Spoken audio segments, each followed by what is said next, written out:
Have you ever heard a story so strange it almost seems unreal?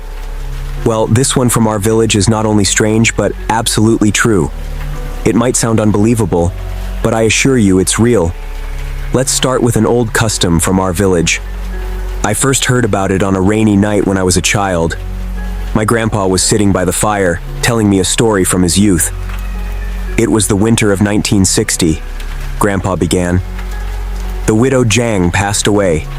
According to tradition, someone was supposed to stay overnight to watch over her body. But back then, everyone dismissed it as old superstition, so no one volunteered. The next day, chaos erupted in the village. Chickens and ducks from over a dozen households were found dead, leaving the villagers baffled and frightened.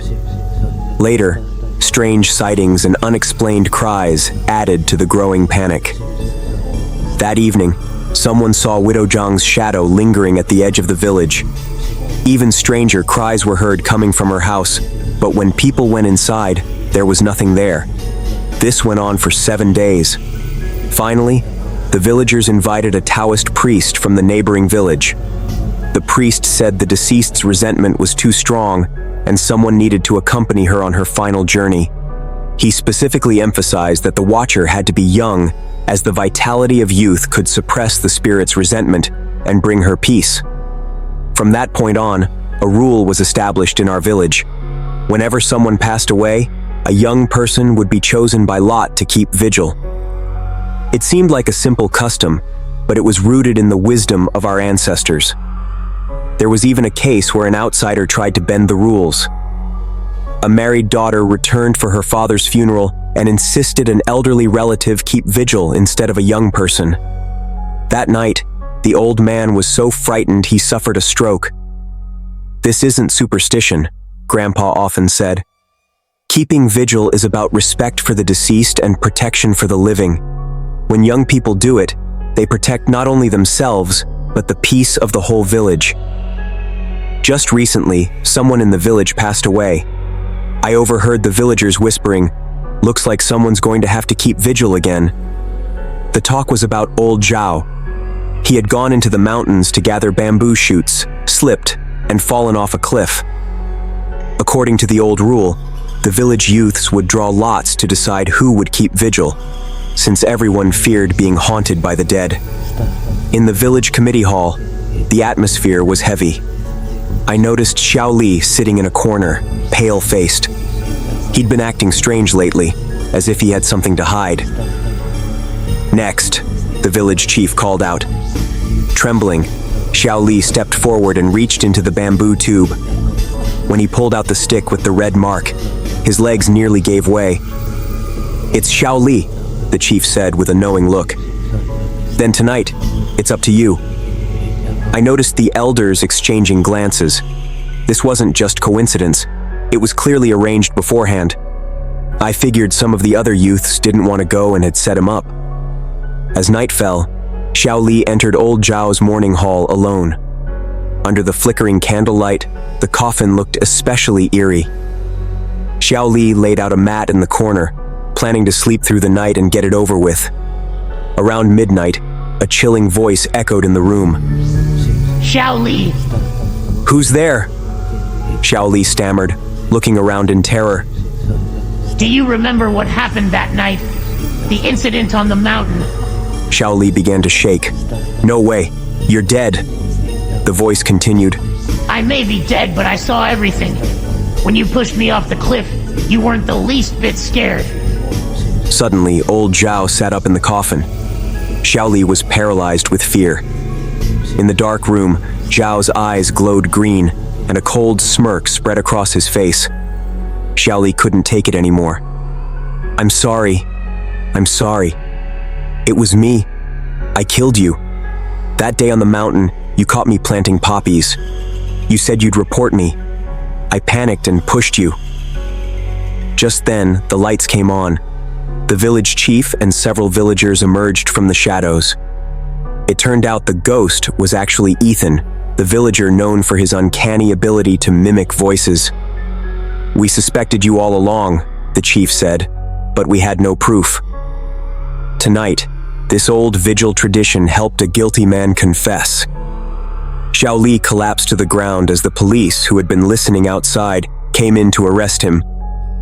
There was a girl in the village named Xiao Fang. Not the Xiao Fang you might hear about in songs. This Xiao Fang was broad-shouldered, strong, and every bit the image of a tough girl. She grew up taking on the heavy chores at home since it was just her and her younger sister. Xiao Fang had a childhood sweetheart named Da Kan. From a young age, she trailed behind him everywhere, already thinking of herself as his future wife.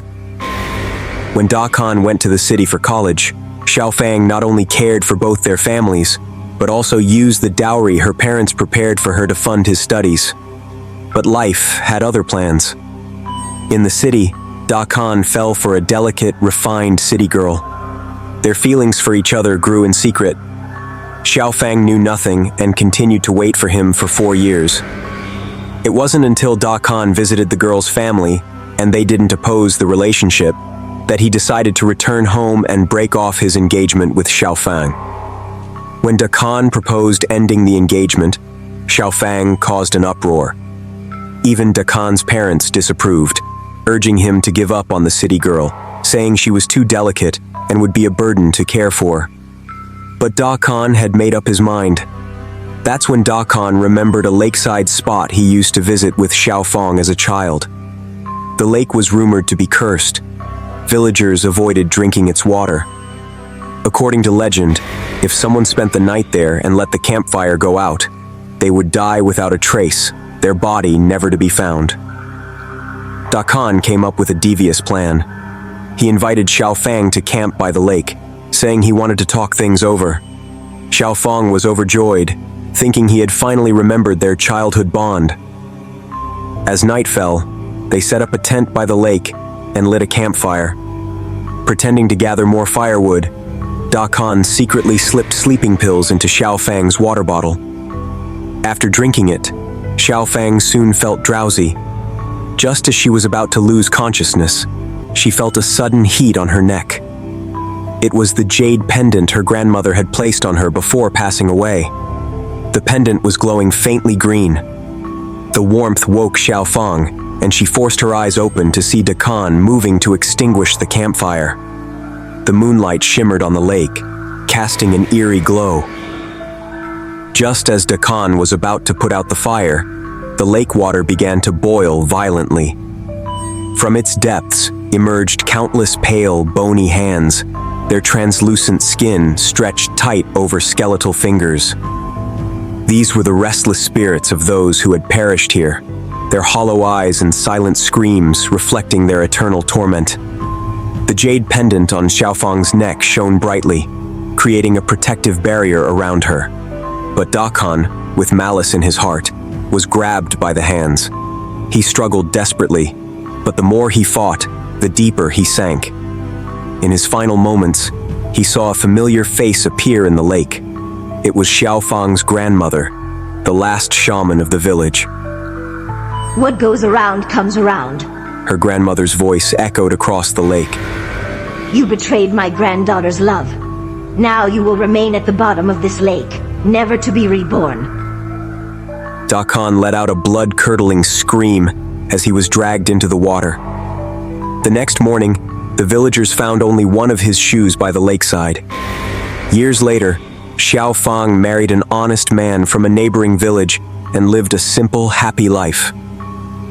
On full moon nights, faint, mournful cries could still be heard by the lake, like the sound of someone wailing from deep underwater, sending chills down the spines of anyone who dared to listen. Villagers said it was Da Kan's spirit, forever trapped in the cursed waters. The city girl, upon hearing the story, was so terrified she never married. As for Xiao Fang, she often touched the jade pendant on her neck, grateful for her grandmother's protection.